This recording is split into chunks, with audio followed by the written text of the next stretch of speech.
Hello बच्चों, चलिए आज का हमारा प्रश्न है निम्नलिखित प्रत्येक दीर्घवृत्त में शीर्षों के निर्देशांक दीर्घाक्ष, लघु अक्ष, उत्केंद्रता, नाभियों के निर्देशांक, नाभिलंब की लंबाई, नाभिलंब के सिरों के निर्देशांक और नियताओं के समीकरण ज्ञात कीजिए। समीकरण हमें दी गई है x² + 4y² = 4। तो यहाँ से इस प्रश्न को करने हेतु हमारे पास यहाँ से हमारी मुख्य अवधारणा कार्य करेगी।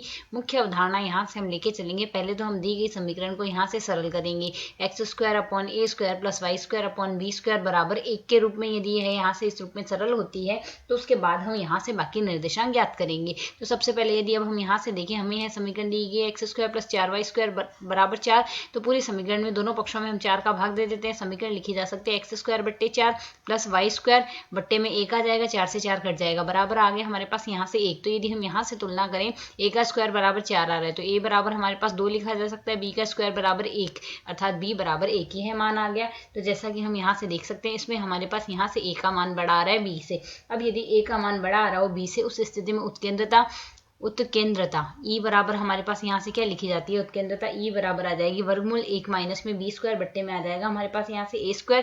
सरल कर ले तो मान आ जाएगा वर्गमूल 1 माइनस 1 बट्टे में 4 आ गया। सरल करने पर मान आ जाएगा वर्गमूल 3 बट्टे में मान आ गया हमारे पास यहाँ से 2। ये उत्केंद्रता आ गई। अब यदि हम यहाँ से देखें, दीर्घ अक्ष व लघु अक्ष भी पूछे, तो दीर्घ अक्ष हमारे पास यहाँ से क्या आ गया, दीर्घ अक्ष यहाँ से a का मान बड़ा है तो दीर्घ अक्ष आ जाएगा 2 गुना a, और लघु अक्ष बराबर हमारे पास यहाँ से लिखा जाएगा, लघु अक्ष बराबर हमारे पास यहाँ से आएगा 2 गुना b। सरल कर लेते हैं, 2 गुना a का मान हमारे पास यहाँ से 4 आ जाएगा और 2 गुना b का मान हमारे पास यहाँ से 2 आ गया। यह मान आ गया। अब इसी प्रकार यदि अब हम यहाँ से नाभि का निर्देशांक देखें, नाभि बराबर हमारे पास लिखी जाएगी ± a e, 0। तो e और वह a दोनों के मान आ गए थे। a का मान तो आया है हमारे पास यहाँ से प्रश्न के अनुसार 2, और e का मान आया है, यह आएगा ±2 गुना वर्गमूल 3 बट्टे में 2 आएगा, कॉमा लगाएंगे हम 0, 2 से 2 कट जाएगा और मान आ जाएगा ± वर्गमूल 3, 0। यह मान हमारे पास यहाँ से आ गया। इसी प्रकार यदि अब हम यहाँ से और देखें, तो हमें यहाँ से नाभिलंब भी निकालना होगा। नाभिलंब बराबर हमारे पास यहाँ से क्या लिखा जाएगा, a का मान बड़ा है b से, अर्थात यहाँ से हमारे पास नाभिलंब इस स्थिति में आएगा 2b² बट्टे में 1 के।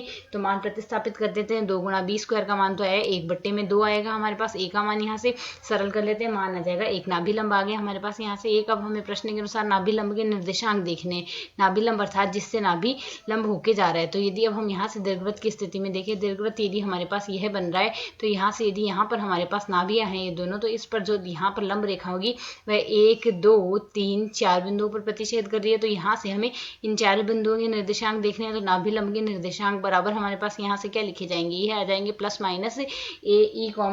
±AE, कॉमा में आएगा ± में b² अपॉन में a आएगा। इसे यदि हम यहाँ से सरल कर ले तो मान आ जाएगा ±AE का तो मान वर्गमूल 3 आ रहा है, और b² अपॉन a का मान 1 बट्टे 2 आ जाएगा हमारे पास। यहाँ से यह मान आ गया। और यदि अब हम यहाँ से अगली स्थिति देखें, अगली स्थिति में हमें यहाँ से नियता का समीकरण देखना होगा।